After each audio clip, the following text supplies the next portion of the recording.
This is Amplify You, the podcast about you discovering your message and broadcasting it to the world.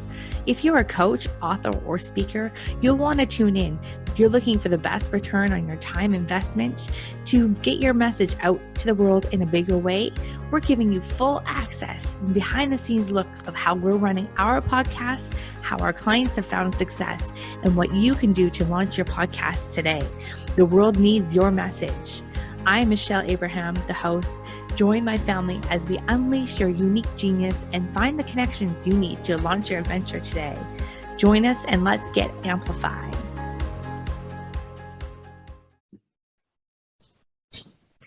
Hey, Amplify You family, Michelle Abraham here, your host. Today, I'm bringing you a Ask the Expert interview. Today, I've got Tallal Gondal with me. Tallal, I just want to say hi first before I tell our audience more about you and how amazing you are. Hey, Michelle, so glad to be here. I'm super excited. Let's do this thing. Awesome. Well, I'm glad you're here too. So Amplify You family, let me share with you a little bit more about Tallal. So Tallal is the author of a #1 best-selling book, TurboCharged Networking. So there's a reason he's here. Him and I have a passion for networking and connecting and collaborating. And so we're going to get into all that juicy stuff. So in his book, he shares a message that care, value, and service are the three turbocharges to building human connection. And human connection is critical to networking and building authentic long-term relationships. I could not agree more. So a little bit more about Tallal. He's also a speaker on a mission to help people cultivate the mindset and develop the skill set to become the world-class networkers in their personal lives and business lives. He's coming to us all the way from England, and it's not in the middle of the night there. It's not early in the morning, so I think we're good in the middle of the day here today. That is a good time. So Tallal, welcome, and thank you so much for joining us here today. I'm super excited to be here, Michelle. I really want to make sure that I come here and serve your audience, so I'm ready to rock and roll. Let's do this. Awesome. Well, I would love to just dive in and, you and I both hold networking dear to our hearts. How has networking really impacted your business over the last few years? So networking was something that I stumbled into. It wasn't something that I knew anything about when I started, because I do not come from an entrepreneurial background. I don't come from a business background. I don't come from a corporate background. I don't come from a sales background. Because I was actually trained as an educator, as a maths teacher. And so what happened was that I lost my job and I didn't know what to do. I reached out to everybody I knew and, didn't get much of a response. And I thought, hey, you know what? I think I need to start hanging around different people because, while I care and I love everybody that I'm surrounded by, all my friends, all my colleagues, all my family, they just didn't have the answers that I was looking for at the time, in that desperate situation when you really want to know, what's next, what should I go into, maybe there's an introduction somebody can make, maybe somebody can refer me to, a place where they're looking for an opening or something, then nothing came about. So I started to look into this thing called networking. I didn't have a clue about it, but what came out of it was, Michelle, the fact that I was able to become friends and get in touch with top influencers, top experts, people who are top thought leaders in their respective fields. And I started like a YouTube show where I started doing interviews, just like, this podcast interview we're doing right now. And it just really was phenomenal that, me just being a maths teacher, I was able to get in front of, top world leaders and, essentially get free advice, free mentoring from them. So that's kind of like the backstory about, how I got into it. And what's come out of it is been phenomenal. I've had so many opportunities, investment opportunities to come and, speak at amazing, online summits, virtual summits. I've gone on radio shows, I've gone on podcasts, I've delivered presentations and trainings, and it's just been an absolute whirlwind. And everything came about because I started to look into this idea of just connecting with other people and seeing, how I can just show up and serve them. What are they going through right now? Try to understand where they're coming from. What are their challenges? What are their pain points? What are they excited about? What's working for them? What's not working for them? Why do they do what they do? And so so, just being curious and authentic really allowed me to just connect with everybody. I can't believe where I am right now. All these things that have happened, all the stuff that I was able to, be a part of. It's just been a phenomenal journey, and none of that would have come about if I didn't know the right people. And I believe that's what networking is all about. It's about knowing the right people. It's about connecting with the right people. And I'm sure you got more questions on this. We're going to dive deep into that. Yeah, absolutely. I love, it's interesting. The word networking has kind of had a bad connotation to it for the last few years. And I think that people started calling it connecting, and like I do as well. So tell us a little bit about your experience in the word networking and how you can make that be a really positive experience and a positive for our audience that may be thinking at home, like, oh God, networking is one of those things that you don't it just feels like hard to do. I love doing it. So and I know you do. So share with us a little bit of how our audience at home can maybe get started doing it and not feel so awkward. Sure, Michelle. So I believe that actually networking is something that happens all the time, and it happens naturally. Because every single interaction we have, every sort of communication we have with somebody else, we're networking. Whether that's in our personal life or in our business life, it doesn't matter. Essentially, we're just networking, and it happens naturally. Because the way I define networking is the fact that networking is all about human connection. And you build human connection with every single interaction, with every single bit of communication that you have with somebody else. And so networking is something that I feel, when you try and isolate it, when you try and, pull it to one side and try to only apply to one area, which is like sales and business and, trying to get clients and making sure that, you're meeting your KPIs and meeting your targets and things like this, then it starts to become stagnant. And that's where you get the negative connotation from, right? Because people feel like, oh, I'm being sold to, and they're just here to take my money, or somebody just wants something out of me, or somebody just wants to sell me something. And I think that networking is something that's much bigger than that. It's just how we communicate.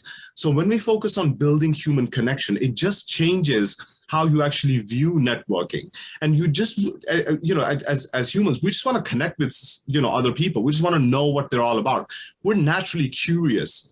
And I think that's what networking is really all about. And I believe that if you want to, naturally connect with somebody else and you want to build that human connection, you need three things. There are three pillars, three key ideals to building human connection. And they are care, value, and service.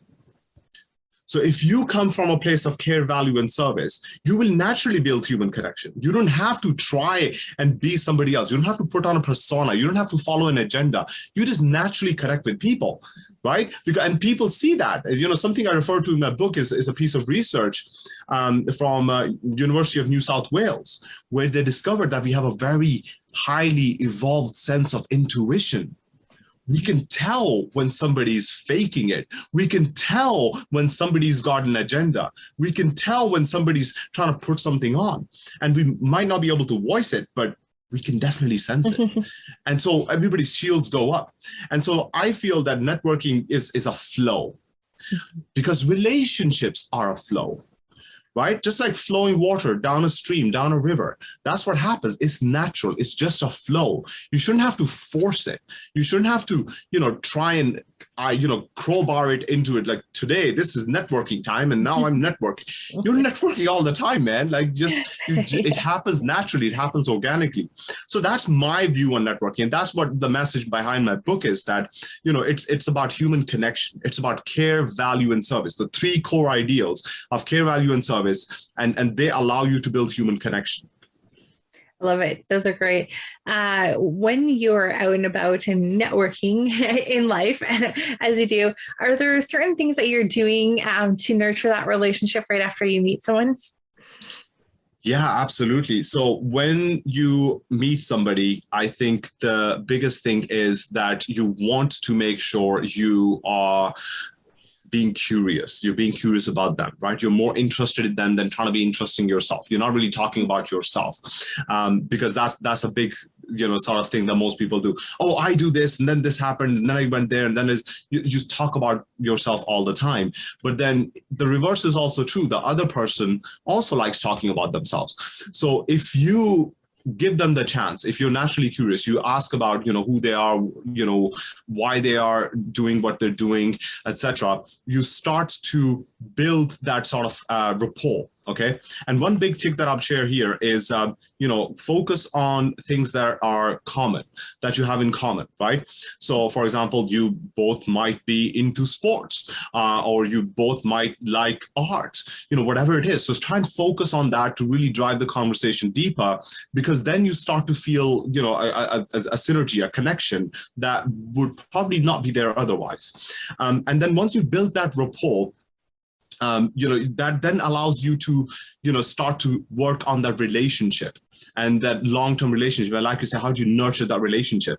So one of the quick things that I will share with people right now is that relationships are about the long-term investment. Okay, so keep the long-term vision in mind when you are trying to nurture that relationship.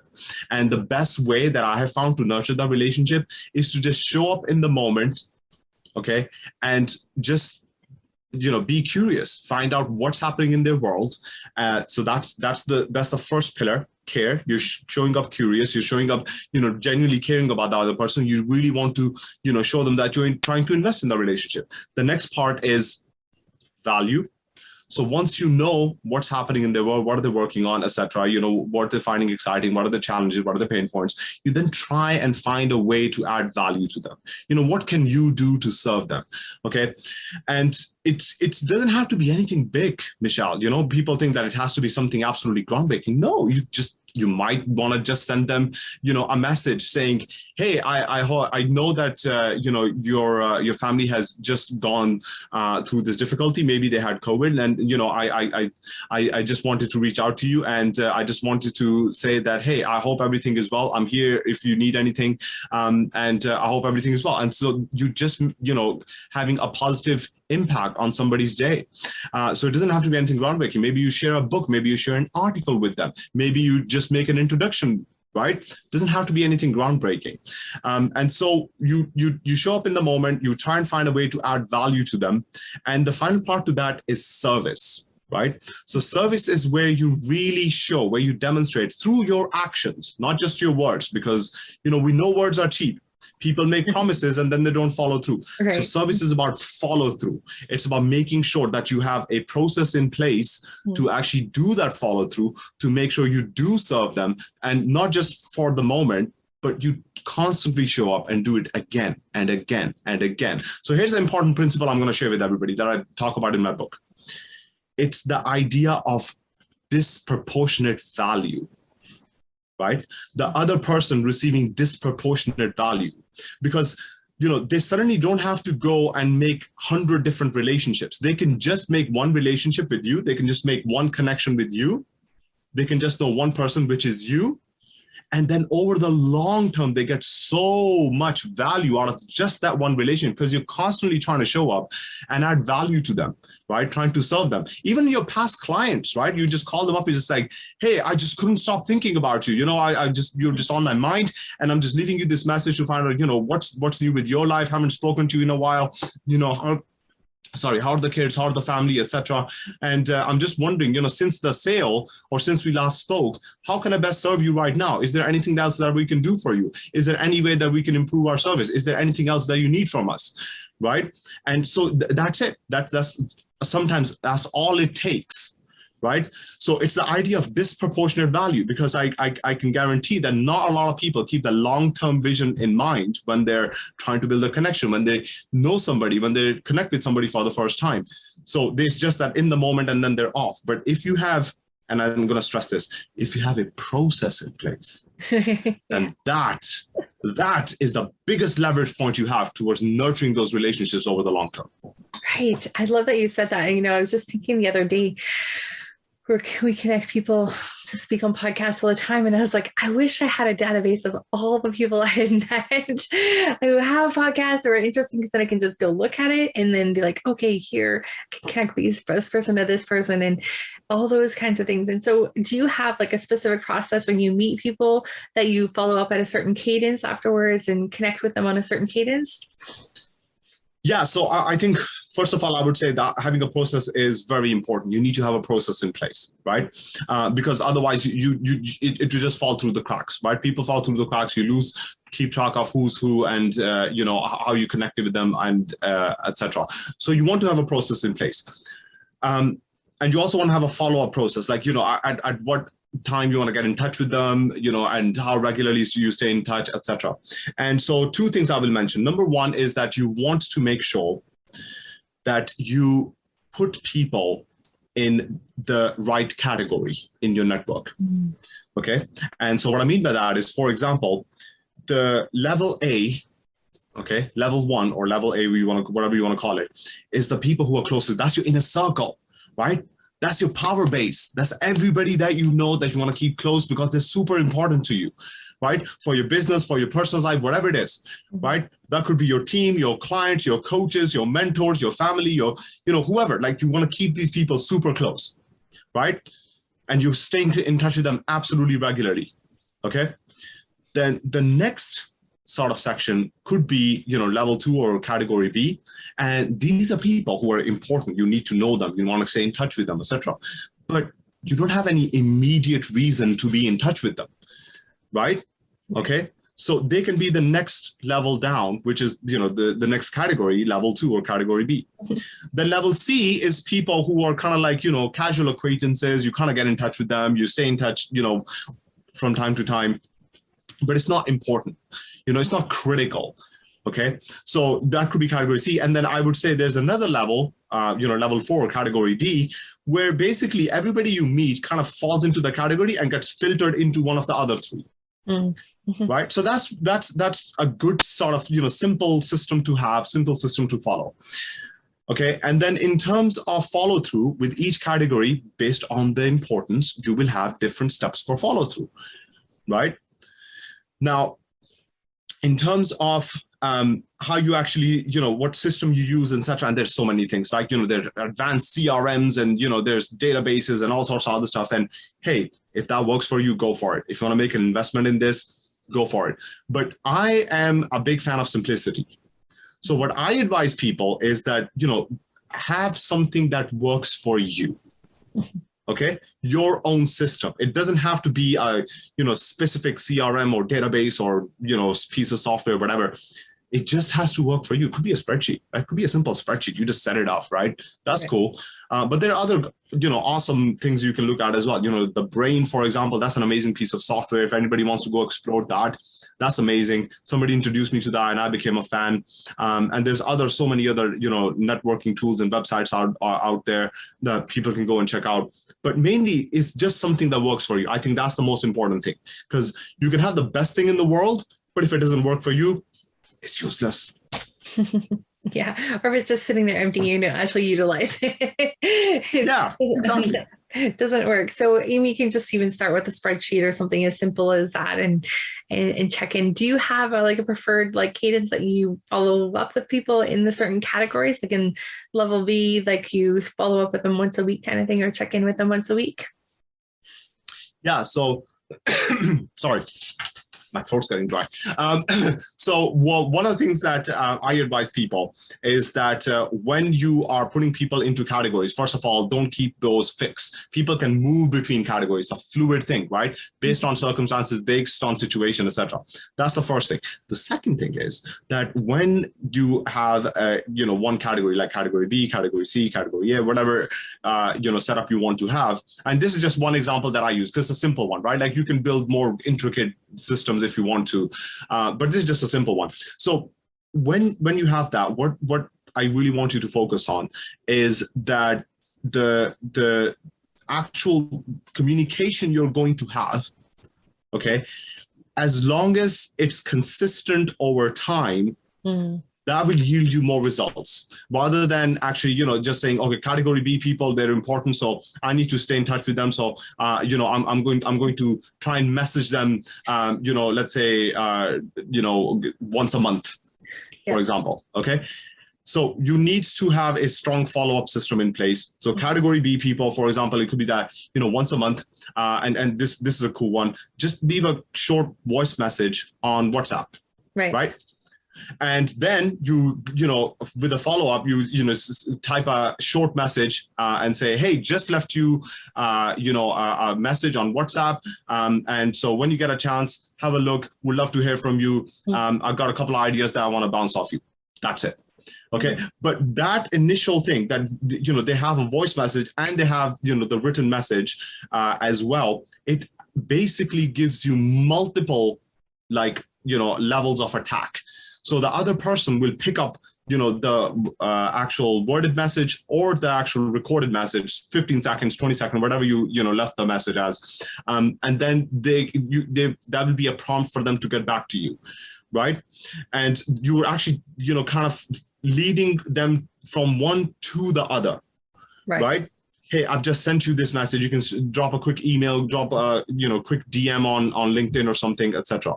And then say, for example, you can have a follow up of that. Okay, listen, I haven't heard back from you. It's been a few days. It's been a week. Whatever. And I really know that this is something we need to talk about. There's something important I want to talk to you about. And at that point, you leave them another short message, etc. So it's like these little steps that you build into your system that will really allow you to get the most results. So for category B, for example, if you're getting in touch with them once a month, well, let's say you have this 3-step process will really help you. It doesn't take, tons of extra time, but just recording a quick message, even when you're walking around or something, just drop a quick message. And then, when you get a chance, write a couple of lines and say, hey, drop you that message, check it out. We have something important to talk about. Yeah. I love it. We were teaching yesterday in our masterclass, Evans and I, the 7-11-4 rule, which is like the 7 hours of interaction across 11 touch points in 4 separate locations. And it's interesting how you're talking that's for for a buyer. So I'm just thinking of networking in the business space. Those two, the messages and the follow-up of the message, that's great. That's more touch points. That's more places that you can connect with and add value and be of service to someone. I love that. That's great. No worries.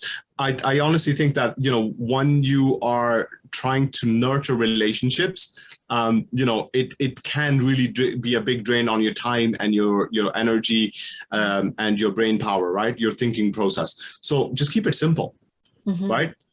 Dropping somebody a 15-20 second message, audio message on WhatsApp or LinkedIn. I mean, that's something that we can all do. But if we have built that in place in our system, then you can pretty much operate on autopilot. And that's the beauty of it when you keep it simple. Simple. So it's so interesting because I feel like when it's not in front of you or as someone that connects with a lot of people, I meet a lot of people, and I feel like if it's not in front of me to see that all the time, then it could easily escape me. And someone is super interesting that I wanted to connect with, met somewhere, and then I didn't have it down in front of me to follow up with them. I could forget about them and miss out on that opportunity to connect with them. So I like that. I really like that a lot. I was at an event. These guys, they had this thing where they actually took a picture of you with them and texted to you right at the event there so that they could automatically be in contact with you right from the start. And I was like, oh, that's kind of a cool idea. Yeah. And one quick tip I'll share with you here, Michelle, because obviously you mentioned that, you like to stay in touch with lots of people, but easy to miss them, is the fact that, we all have a voice activated assistant on our phone, right? The Google Assistant or the Apple Assistant. And so as soon as the thought kind of pops in your head, the best thing to do is just set a reminder with the assistant. It's like, remind me to, get in touch with Michelle, tomorrow at 8 a.m. So when I wake up tomorrow morning, 8 a.m., there we go. I have a notification straight on my phone. And it's like, oh, there we go. Yep, I have to get in touch with Michelle. I'm going to, send her a message. So as soon as something like that, pops in your head, You can just, record something quick with your assistant on your phone. And again, just keep it simple. That thought doesn't go astray then, because you're not looking about, oh, where's my calendar? Where's my planner? I don't have my laptop in front of me. Like, you don't need all those things. You can just record, just short messages or WhatsApp, or with your phone assistant, even just drop things on your calendar. Evernote is a great piece of software where you can, set reminders and build lists, for different people, category A, B, C, D. Just as long as you keep it simple, I think that's the most important thing, because that allows you to have lots of follow through, because follow through is important, right? That's the most important thing. So it just allows you to have lots of follow through. And I think that's super powerful. Those are great. I love that. And I always forget how of a great assistant my assistant on my phone here is. And I don't have to pay her much at all. It's awesome. Yeah. I always forget to use that little fancy little thing there on my phone. That's awesome. Thanks for the reminder. Well, Tallal, this has been fantastic. I know our audience have gotten lots of great nuggets from you. If you could leave us with one thing that you would do, or you would like to see people do differently in networking, that would make a difference in the way that they conduct themselves, please share that with us. And then anything else you'd like to share with our audiences before we let you go. Sure, absolutely, Michelle. So the one thing I would tell everybody to do is make sure that you set the right intention, right? Set the right intention. Because you can have the best strategies, you can have the best systems, you can have the best database in the world, but that will only get you so far if you don't set the right intention. Right. And so when it comes to networking, I believe it's all about human connection. And I believe that human connection can only be developed and built and nurtured through care, value, and service.